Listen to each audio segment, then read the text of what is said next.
Hello, welcome to Gemstone Tarot, Tuesday 17th of November 2020. Got the hard bit over and done with, as the actress said to the bishop. Valentine joins us. Hi sweetheart, do you want to say hello? She's like, talk to the paw because the face ain't listening. She's got her back to us and she's having a bit of a wash. Okay, she's going to settle down. She's a bit peeved because Leia, her mum, ate her breakfast this morning. It happens. Valentine doesn't come in because she's doing something more exciting. So yeah, I've got a wobbly table.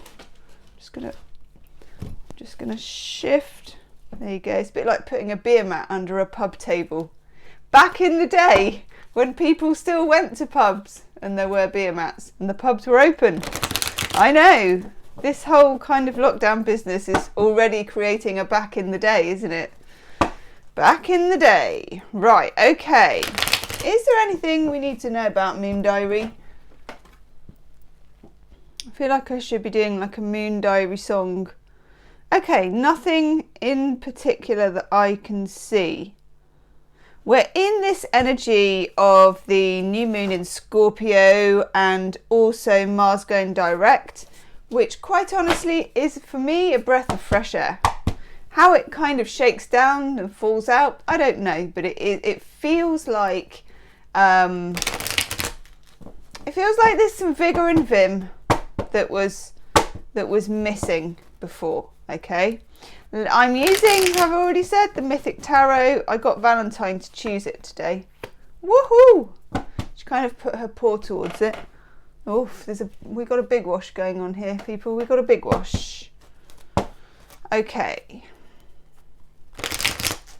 What do we need to know?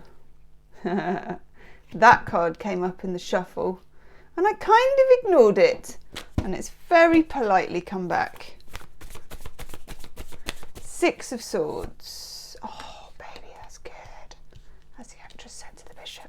Okay, let me move that one out of the way. That is the Animal Tarot. Okay. Oh, I love that card. Oh, this is nice. Okay. Good ski. Good ski. I just said good ski. Okay. Right. This is, I think we've talked about Blackadder before with Baldric. You twist and turn like a twisty-turny thing. There's a bit of twisty-turny thing about this. A bit of to and fro, a bit of 2 steps forward, 3 steps back, but it's progress and I like it. Let's deal with the difficult stuff first, shall we? Okay. The juxtaposition, we have the 6 of Swords in reverse with the Page of Wands in the upright. Page of Wands in the upright is Aries energy. Now I think Mars has gone direct in Aries. Deborah, do weigh in if I'm right or wrong.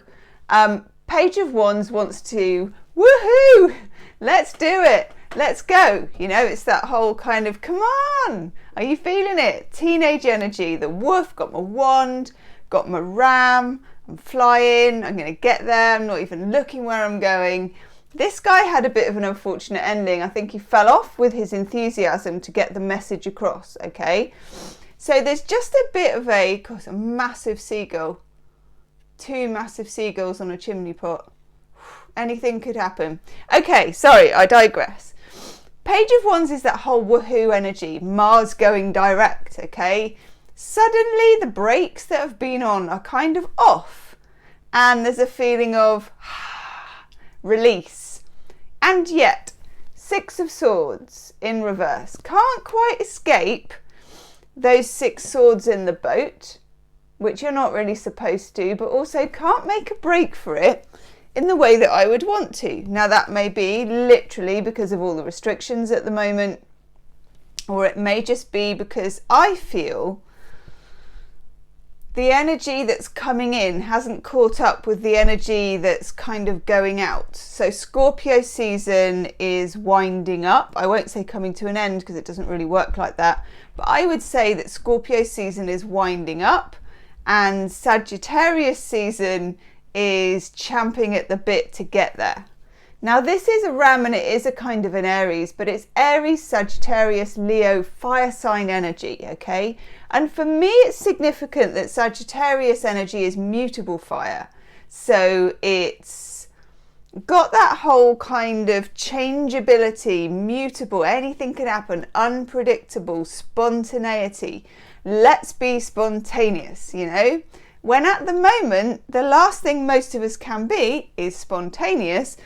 And even if we were going to be spontaneous, there's quite a limited way in which we can express it. Okay, now, Page of Wands, 6 of Cups, 2 of Cups, wowzers. We've had the Knight of Cups coming in with a cup and on the white horse, and it's a bit of a gift. 2 of Cups, Venus in Cancer, beautiful energy, and the energy of, I think Venus was in Cancer in early August this year. So have a think back to what was going on in early August, but just the feeling that there is something very important at stake, but also there's a lot of gifts from the universe, which in this 2 steps forward, 3 steps back energy, this kind of, I think it's calibration. I'm just thinking of calibration, that kind of whole adjusting. I think we talked about this with the cards, about whether they're upright or whether they're in reverse. And this is just my take on it. I mean, I had some feedback on that of people saying the cards are either upright or reverse and there's a totally different meaning. Not in my world, okay? Not in my world, and not in the way that my readings are going. And you doing tarot yourself and as a tarot reader ought to be open to change, I think, in anything that comes along. There may be a time for me, or even just one reading for me, for one particular person, where it does become binary again. And I think, yeah, the uprights and the reversals are really dominating. They need to be binary. But at the moment, I'm really not feeling that. At the moment, I'm feeling uprights and reversals are a sense of rocking a boat, of calibration, of subtlety, of degree, like astrology, okay? Wheel of Fortune. Here are the fates, and one of them feeds the wheel, and one of them turns it, and the other one cuts it. And I feel like with the Wheel of Fortune, again, the meaning of the Wheel of Fortune is fairly open. It's a 10, so it's a 1 collapsing a 0 for me. There's a sense of renewal. There's a sense of spontaneity. There's a sense of a gift from the universe. There's a little bit of fortune favours the brave if you're willing to be the hub of the wheel and to accept the fate aspect of the Wheel of Fortune, in that, you know, we don't entirely control our lives, or maybe in some senses at all. I don't know, different things at different times. But the Wheel of Fortune for me in this instance is to remind us of universal calibration, okay? And that's all. Not that there is any particular answer being spat out by the wheel at the moment. There isn't. And alongside that energy of the Page of Wands, yep, that might feel frustrating, okay? We're only human. We want answers. We want lines, we want a linear. We've been taught from an early age that things like number lines, they're linear and that they progress in this way. Not sure that they do. 4 of Wands, nice card. And an invitation to some kind of portal, some kind of opening of something, you know. Again, it's a wand card, so it's the wand energy, it's fire. And I feel like Sagittarius season is asking us to be open-minded, to be more lateral, okay? And also to open up our expectations of things coming in that might be good. You don't even have to bank on them. You don't even have to convince yourself of them. Just be curious about the fact that things might be good, okay? Things might be good. So, Wheel of Fortune, 4 of Wands, and the Strength card. Woohoo! Self-mastery, but not in a stranglehold, okay? This is where in the Strength card, Leo energy, again, more fire sign energy, you get to master yourself instead of trying to master everybody else. Master the internal before you go out trying to spread the message or master the external, okay? Or change the externals, or bet on the externals, or try and safeguard the externals. Now then, at the bottom, Ace of Cups in reverse with the Five of Wands. Haha! Stuff getting in the way. Fire sign card, and one of the only frustrating fire sign cards that there are. Seven of Wands, Five of Wands. Because you're mixing an odd number with a fire sign card. It just has that kind of an energy of vexation. Five of Wands is only vexation. For me, it doesn't really go much deeper than that. But you know, when you're in a day where you get vexated by lots of different things, it builds up, it can accumulate. And for some of us, we're frustrated by a lack of love or a lack of honesty or a lack of trust, maybe on the part of someone else. Overall energy card, the Two of Swords. Yes. Two of Swords is when you have two aces of swords crossing each other. Both of them might be right, okay, with the Five of Swords underneath it. Venus in Aquarius, and also this is Apollo, you know, Apollo can heal or harm equally. There is this feeling here of frustration, of holdback, of chess playing, of being in a hold position. And that may be the case for now, because astrologically or whatever it is, hunch-wise, I don't know what to call it, we are betwixt and between, as Thomas Hardy would say. We are in this kind of never void. It is the new moon energy as well. If we can see it as curiosity about the gift that's coming, I feel like it will be a lot more palatable. I'm going to go for a Doreen Virtue butterfly card again, just because they're really nice. Oh, there it is again. I'm sure we got that the other day. They do shuffle well. Oh!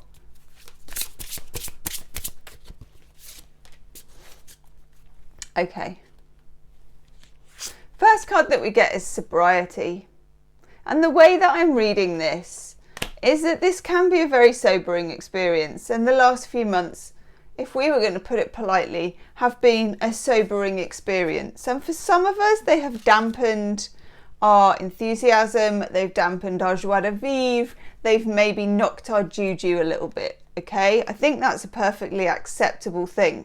As in, why wouldn't it? Why wouldn't our juju be a little bit kind of bruised? Religion and spirituality. Of course, this covers an enormous amount of areas, and for everybody it's different. It's what you can believe in. For some of us, what we believe in has been really tested, it's been rocked, and it's maybe being recalibrated, okay? Welcome the new. I don't know if you can even read that bit. It's not really focusing. There it is. Welcome the new, okay? Thank you, camera. Let's have a look. I'm going to take an oracle card to go with welcome the new. The new doesn't always look like you think it's going to look. I mean, it never looks like what you think it's going to look like. Because very often we picture the new as something bad, actually. Not always, and maybe you don't, but I know I do sometimes. We can be afraid of the new. By the book. Whenever I get by the book, I'm just tempted to tell you to throw away the book. Some of you might not be throwing away the book, but you might be annotating a few pages, tearing a few pages out, or throwing it away altogether. That's the recalibration and the Wheel of Fortune. And it's all a process of exhausting spiritual growth. I should be more positive about spiritual growth, I'm sorry. It's just, yeah, spiritual growth. It should be easier, shouldn't it? Leave me a comment. Let me know how that resonates, okay? And I'll see you tomorrow. Namaste.